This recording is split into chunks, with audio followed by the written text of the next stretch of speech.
Alrighty, folks. Well, today we are going to be taking a look at the story The Underwater Menace from the Second Doctor's era, and this is the Second Doctor's first season as well.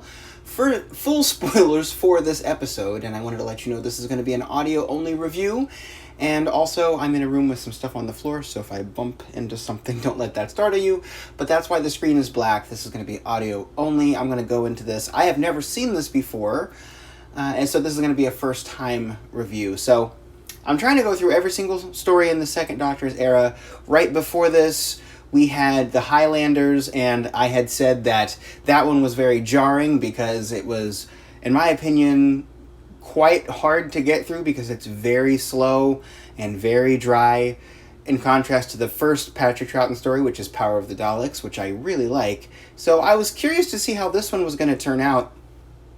And I've got to say, I do really like this story, The Underwater Menace. I have heard some people say they don't really like this one. I really like this. I would have loved it if it weren't for a couple of things that happened in this story that I want to talk about. So this is 4 episodes long. Only episodes 2 and 3 are actually visually intact.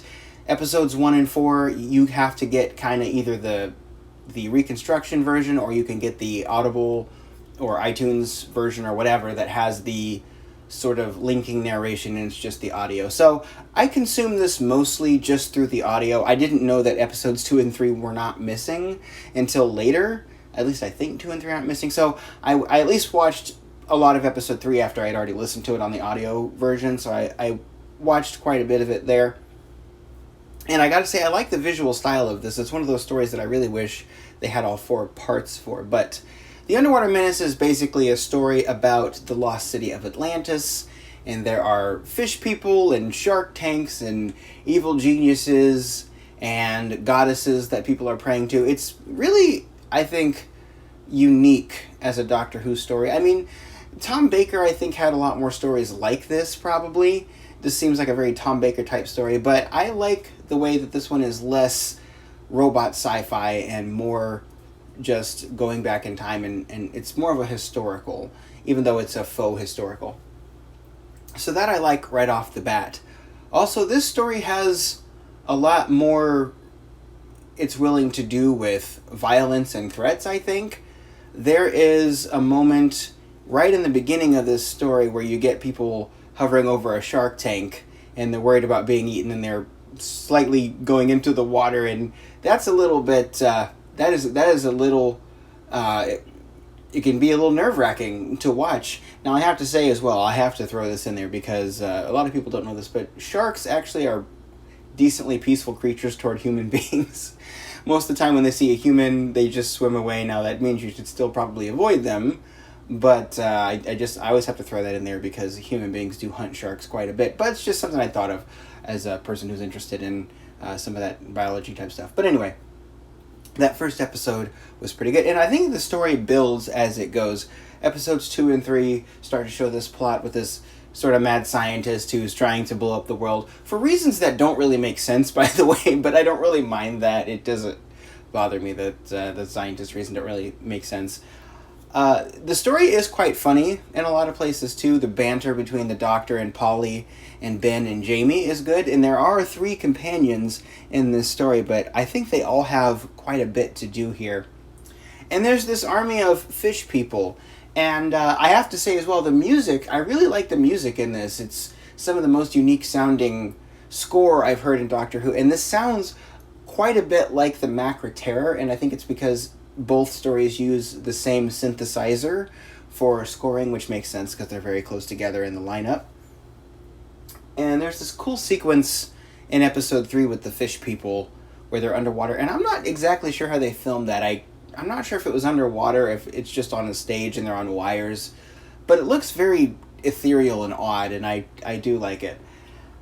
So yeah, this story kind of keeps going. It has a solid pace, and the Doctor's basically just trying to stop the mad scientist who has deceived the people around him by telling them that they're doing this thing for a goddess or something, but really he's just trying to blow up the planet.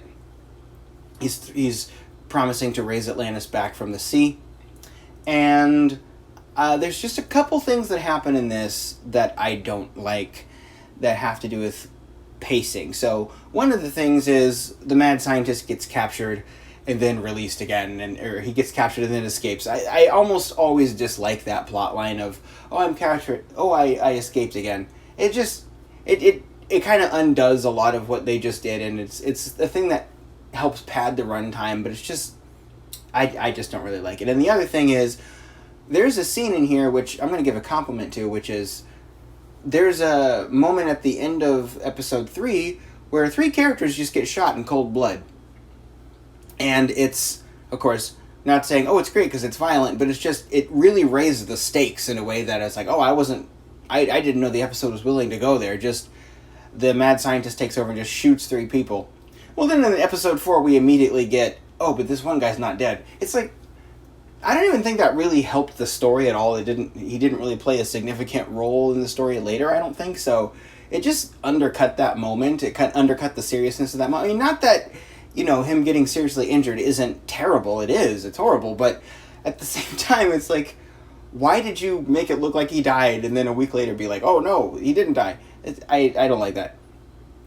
So, anyway, I wasn't a huge fan of that. But by the time we got to the end of this thing, the climax of the 4th part was genuinely exciting. It was genuinely thrilling, I think, with all the water rushing into the city of Atlantis and then trying to escape. And there was an interesting plot as well where they have one chance basically to get into the control room and flood everything, and they kind of have to do it before they can warn everyone, and they don't end up getting everyone out, which I didn't like that at first, but it does kind of seem like they were on a limited amount of time, and they are trying to prevent the entire world from being blown up. So that was pretty heavy, and as a decision it makes sense. However, the thing at the very end is probably what took it down from I really like this, from a potential I love this to just I really like this.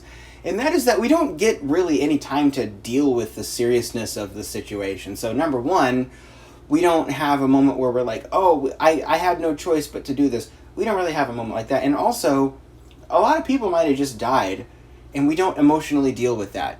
The Doctor and I think Ben reunite with Jamie and Polly, and the Doctor kind of jumps out and goes, boo, when he sees them. He doesn't embrace them and hold them close and say, oh my god, thank goodness you're okay. But in Classic Who, we don't really get that very much, so it makes sense. But yeah, it was a little jarring, and I was like, oh, I don't really like that. But I still enjoyed the story, but I really think it could have been stellar if they took a moment to deal with the emotion of that moment there.